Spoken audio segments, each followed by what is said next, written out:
Chef John Burrell owns his own barbecue joint, so it says a lot that he raves about the barbecue at his favorite spot. For prime brisket and spare ribs, he heads to Mike's Barbecue in East Passyunk. We're considered pit to plate, meaning that we smoke it, cook it, we serve it, and when it's gone, we're done. Brisket is what really caught my attention. You know, I'm Jewish. We have brisket, every high holiday, but I never had a smoked brisket. That kind of started me on the track to try to smoke these briskets and get a good result. Pitmaster will come in the day before. He'll trim it, and then he'll season it, and then we'll let it dry brine, and then we'll smoke it until about 165, and then we'll wrap it in butcher paper, and then we rest it, and then we serve it.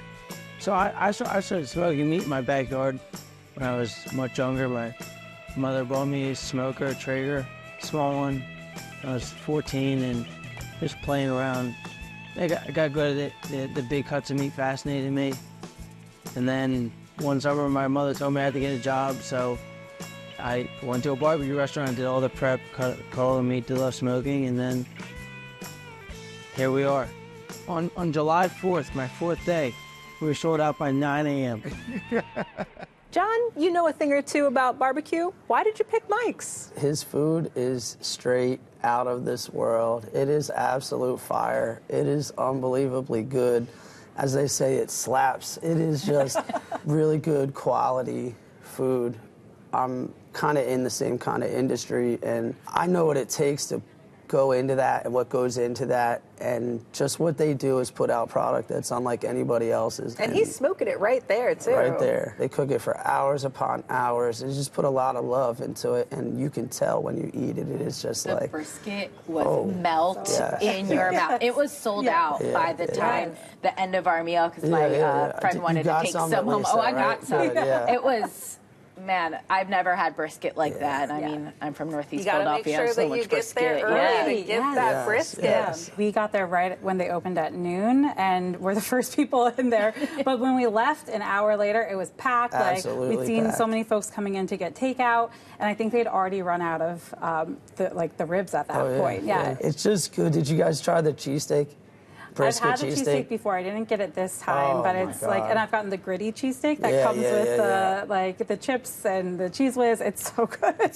The brisket cheesesteak is out of this world. It is just on another level. He makes a Cooper Sharp American sauce that goes onto it, and with the tender brisket, smoke flavor, nice that roll. It's a seeded roll. Oh my God! And the Gouda's with the mac and cheese, Gouda which with is the like, mac and cheese is fire. Do you all get the mac and cheese? It was like kid approved, and it was rich. And hefty noodles. Yeah, hefty noodles. I mean, a good portion size and thick cheese in thick there. Cheese. It's so thick. It's real amazing. cheese. Yeah, Not like it's real. Just covered up with cream or milk. And I mean, I like the barbecue's phenomenal, but like the sides, you could go and just eat the sides and leave like ecstatic. It's amazing. In terms of the sides, you raved about the baked beans, the collard greens.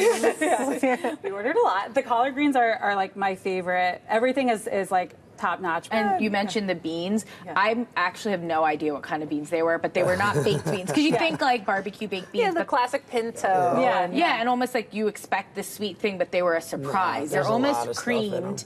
And a couple different kinds of beans going on in there. They're really, really It's like slow cooked in a meaty sauce. You've got it's a little bean party going on.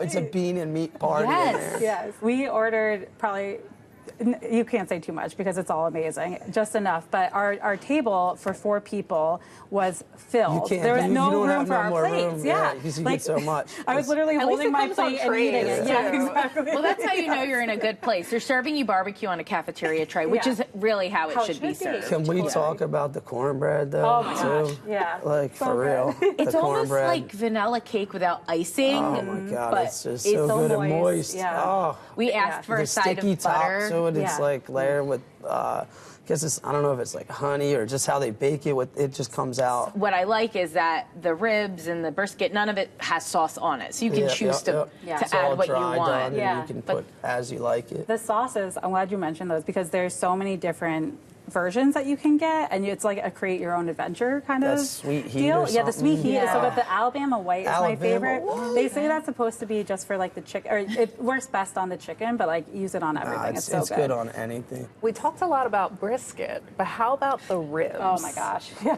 Yeah, the ribs are amazing. They're huge, firstly. Like, they're massive ribs, and even a half portion, you get so much meat. Yeah. It's fall off the bone, the burnt ends, just amazing. And he keeps the ribs whole. He's does. not cutting it down. Nope. It's not St. Louis So you're style. ripping He's them not off. trimming it. Yeah. It's a whole spare rib, and they're big, meaty, tender, flavorful. They're so can't good. go wrong with the rib. Gunjan, how are those Brussels sprouts? Brussels sprouts are really good. They're, I think, in a bacon grease, kind of fried, crispy. They're just a delicious side dish to have. We also had coleslaw, which it's, I guess you could say a basic coleslaw, but it's definitely higher level. It brings such a compliment to have some of that cool kind of vinegary taste to complement the barbecue. So was it mostly vinegar based, or was there a little bit of mayo? No, there was definitely mayo in it, but coleslaw's a little tang. So they both complement the barbecue. I think they go well. Did anybody get the wings? We got the wings. We did. Yeah. Oh yeah, they're so. The sauce on the wings is this like spicy, sweet. I think they're Korean inspired. Yeah. Oh, okay. Maybe some sesame seeds. Those are the wings that I got. We got the dry rub ones, Okay. and the dry rub is just like a spicy, salty, peppery. It don't matter which ones doesn't you matter. get. And they're It don't matter again, they're which ones huge. you It's get. the whole wing. Yeah. So you're ripping them apart. Huge, Yeah, exactly. You really are eating with your hands. That's what's so fun about this place. love You're it. eating barbecue the way it should be eaten, off of a tray. Your face is in the Get your napkins out. Lots of Yeah. napkins. They give you the wet wipes at the end, which you know is a sign of a good barbecue spot. Of course, Mike's has a lot of meat, but they also have desserts. And Cecily, you tried the banana pudding. Oh yeah, the banana pudding is phenomenal. It's just like a small takeout container. You should order as many as you possibly can carry. Vanilla pudding, vanilla wafers, fresh sliced bananas on top, and then this like unreal sticky toffee caramel sauce. Yeah, it's phenomenal. You can't even describe it. It's thick. It's like, oh, it sticks to your spoon, sticks to your teeth. Like, it's so good. Gunjan, what are your thoughts on the value? I think it's priced as barbecue is. Barbecue, I think, is on the pricier side of food, but the intense amount of time it takes to develop these flavors is understandable. And you can, you have a way to make it a little more affordable if you choose to get a sandwich and kind of a side. I think but if you're getting a whole rack of ribs, but you're sharing this food too. Yeah. But if you're getting, you can order by the quart, different sizes. So I think there's value in just what you choose to get. When you walk in, not just is the building like home, but the service is like home. You walk in and it's basically like your friends, your family. They welcome you. Hey, what's up, guys? And when I come in, I'm like, hey, what's up, y'all? How you doing? And a lot of times Mike is there. Yeah, he's there, Great hands-on. deal. Yeah. Talk about hands-on. He's there, dishing it out. John, Mike's Barbecue is your pick. Sum it up for us. Incredible food, awesome people, awesome atmosphere. South Philly, go Birds. That's it, straight up. Every final review says, go Birds. May the birds be with you and also with you. That's it. Gunjan, what are your final thoughts? Philly's not really known for barbecue, but this is the spot we've been waiting for, to have this rich, loved meat that you're sharing, and these beans. Just go for the beans, if nothing else. Cecily, what's the big takeaway? It's love on a platter. It's amazing. Try the brisket for yourself at Mike's Barbecue, located at 1703 South 11th Street in Philadelphia, 267-831-2040. Reservations are not accepted, and the average tab per person without drinks is $35.